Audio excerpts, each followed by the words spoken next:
Greetings everybody and welcome back to a brand new episode of Some Bond Geek Talks About with me, your host, the name's Stevens, Henry Stevens.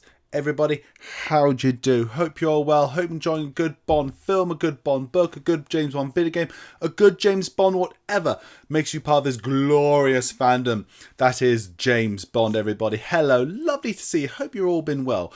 Because today we're going to be discussing now the first of the Timothy Dalton James Bond films, The Living Daylights, everybody. But before we get into that, everybody, can I just do my customary beg, as always, everybody? Please, if you haven't subscribed to the channel already, can I ask, why not? Why don't you subscribe, like and comment down below and tell me your thoughts about The Living Daylights, because I do love listening to your thoughts on The Living Daylights, everybody. And also, don't forget to click the notification bell icon to receive future updates of videos. And as always, everybody, just a massive thank you from me to you for coming here and being part of the Some Bond Geek Talks About community. It's what we're all about here, everybody.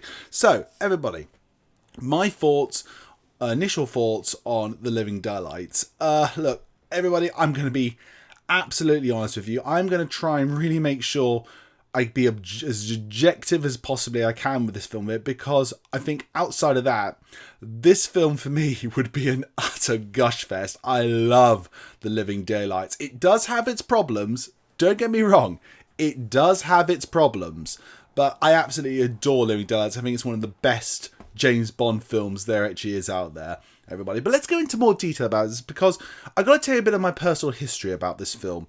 And weird enough, my personal history when it comes to Living Daylights is, I remember it was, again, this was another one I saw on like the 007 Heaven thing when it was on when I was a kid, very young. I think it was in between Tomorrow Dies and The World's Not Enough. And I remember I didn't watch it just from the beginning, and I just remember as a kid I was watching it, and it got to the scene where Bond was, ready to snipe the apparent Russian sniper, and he says that it takes 10 seconds to reach us, enough time for a sniper to make strawberry jam of him. And I was thinking, cool! Oh, this is cool. This is a different Bond. I like it. As a kid, I love it. Just how it was. I'll get into that more detail about it. But that, really enough, when I think of Living Daylights, it's that line, enough time to make strawberry jam of him. Which I do love very much so. And do you know what? My grandfather loved this movie as well, everybody.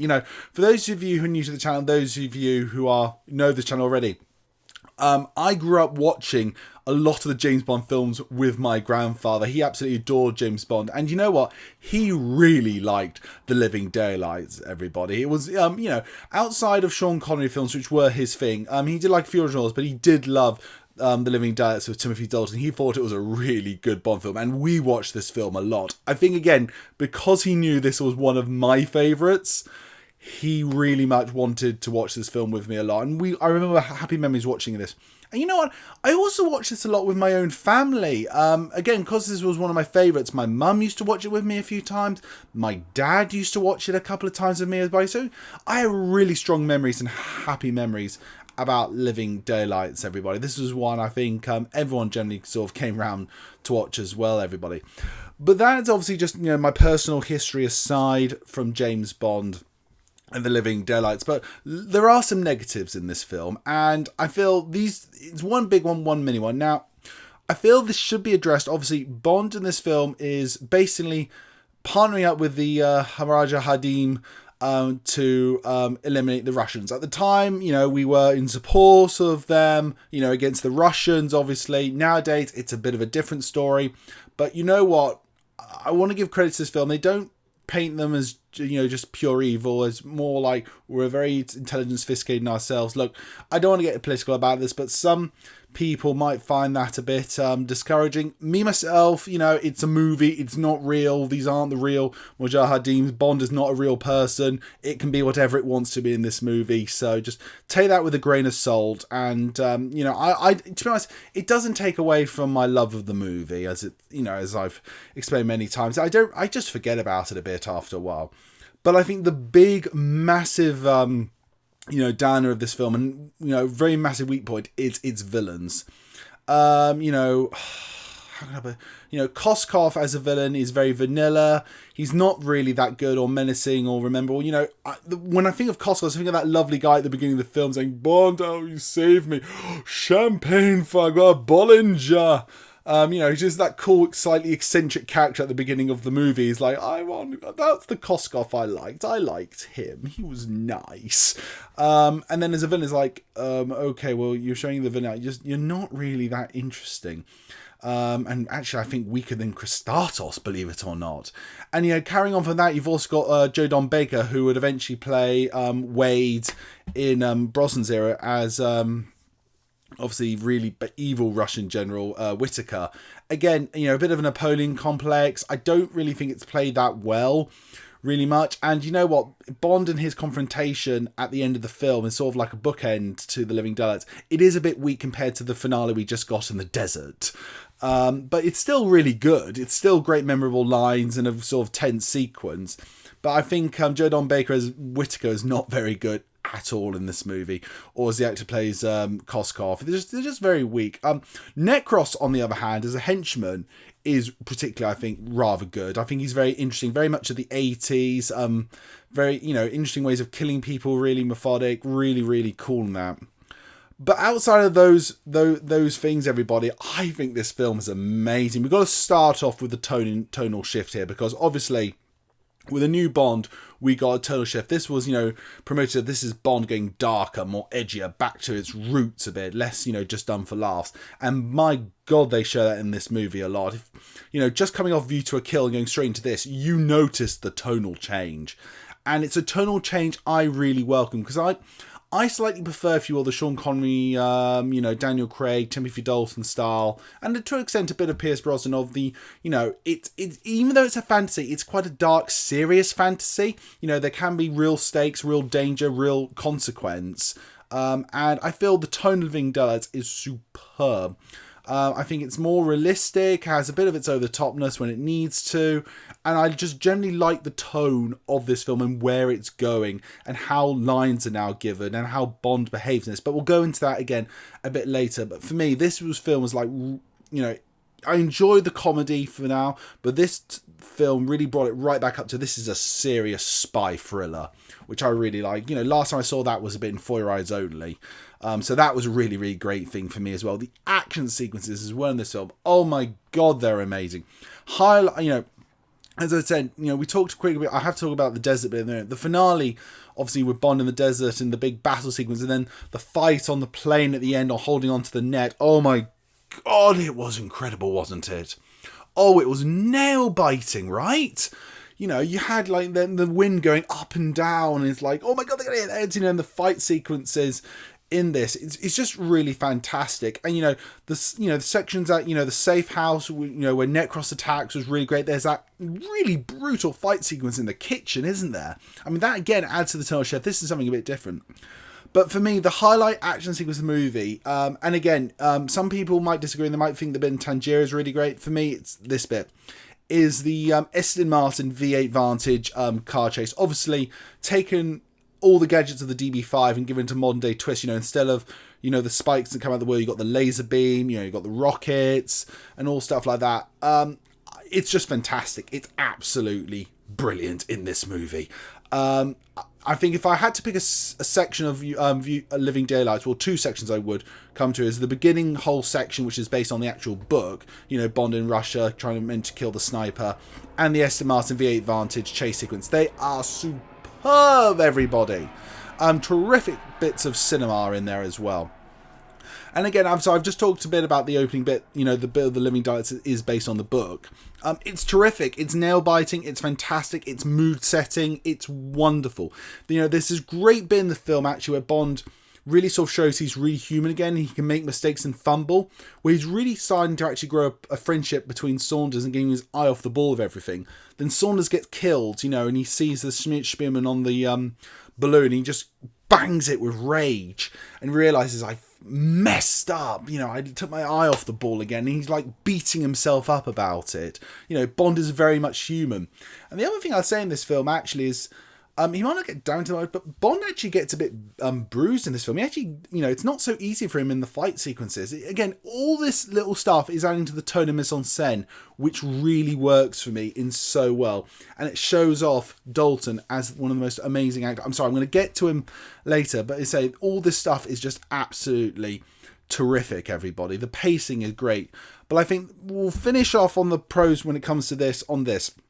This is obviously John Barry's last score for the Bond series. And you know what? Hands down, I think this is actually his best one to end on. I thought A View to a Kill might have been the best one, but watching this film again, listening to this, I think, no, it is Living Daylights. Living Daylights is one of the best film scores in the James Bond film series by a country mile. I love the score of The Living Daylights. It's so fantastic. And it just again shows, I actually think, how John Barry could go, you know what, we're going to do something a bit darker now, we're going to go a bit darker, go a bit lighter, go a bit lighter. Going for something in the middle, go for something in the middle. He was terrific for the James Bond franchise, one of the key elements in making it the success it was. And The Living Daylights, if you ever want to say why was John Barry so good for scores, just listen to The Living Daylights. I will shout it down my mind, just do that. You will not regret it whatsoever.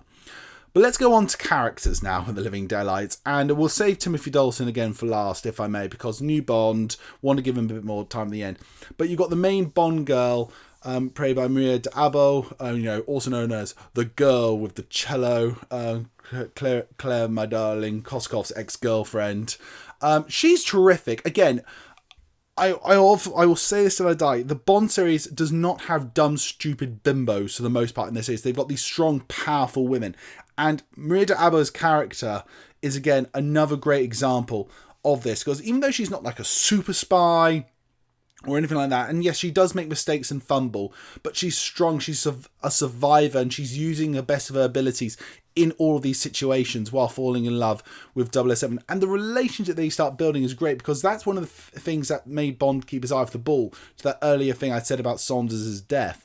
The chemistry is absolutely fantastic between these two, and she's such an interesting character. Again, it doesn't have to be a super spy. You can just make this really interesting, strong woman, female characters. It's just terrific. She's wonderful in this film, absolutely.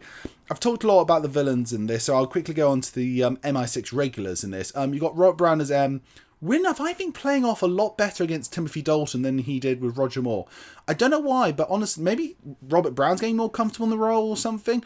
But I feel the sort of, the pairing of, instead of Robert Brown and Roger Moore, with Robert Brown and Timothy Dalton works a lot better. Q, Desmond Llewellyn gets a wonderful bit, but we also get Caroline Bliss as the new Miss Moneypenny, the first new Miss Moneypenny in the series. So how does she hold up? Honestly, not great, if I'm absolutely honest. When she comes on screen, I think she works really well as Miss Moneypenny, but I don't know why. And again, maybe this is just a me thing, but tell me what you guys think about this. I feel like now they use Caroline Bliss as Moneypenny just as a placement holder. They're not really giving her that much or entertaining stuff to do. Not making use that we have a new Miss Moneypenny and what new angle she give. Just like, I don't know, just not really giving her that much stuff to do. And I think, annoyingly, she's like, if you were to rate Moneypenny, she would be at the bottom of the list, unfairly. But that, again, that's just my thoughts. He's not exactly terrible in the film. I wish she just got a bit more to do, really. I've also obviously discussed about the villains. You got another Bond ally in this, John Rhys-Davies, Gimli. That still only counts as one. Sulla from Indiana Jones, as Pushkin. Again, wonderful character role. John Rhys-Davies has so much greatness in this film. I always love John Rhys-Davies, and his character's very interesting. Talking about a scene again, there's a scene in this where Bond's meant to assassinate him, Pushkin, and it's so tense, and it's such a different, again, contrast, with Bond really being aggressive and then ripping the girl's clothes off to distract the guards, and just, Roger Moore would never have done this, but this is Bond from the books, people. Really, really well done here. So I just had to bring that in as well. But, John Rhys-Davies, again, another added bonus to the film. And you also got another Felix Leiter. Yeah, I have nothing to say about this because there's nothing particularly memorable about this Felix Leiter. Now, everybody, let's get on to Timothy Dalton. Timothy Dalton is, with hands down, one of my favourite British actors working. I've seen him in so much, from, Flash Gordon, now Penny Dreadful, and Doctor Who, Hot Fuzz, Wuthering Heights, Lion in Winter, Brenda Starr. He is just terrific. Cromwell, he is really good in Cromwell. The idea of him playing James Bond is just terrific to me, and honestly, he's one of my absolute favourite James Bond actors. I love him in this film. I think he's so unique. He's he brings his acting gravitas to the role and really makes it a dark, serious, interesting character, lots of layers and contradiction. It's so fantastic. He really went back to the books and the source and really, I think, brought the Ian Fleming character into the 80s and brought that James Bond character back. He is so terrific in this movie. He is James Bond in this movie, without a shadow of a doubt. Right from his opening, in the opening sequence where, he's revealed and he's doing the action sequences himself. He's just terrific. I love Timothy Dalton. He is the most underrated James Bond, in my opinion. So everybody, you know what? That's my thing about The Living Daylights, everybody. I think it's just terrific. I think Timothy Dalton is just superb in this film.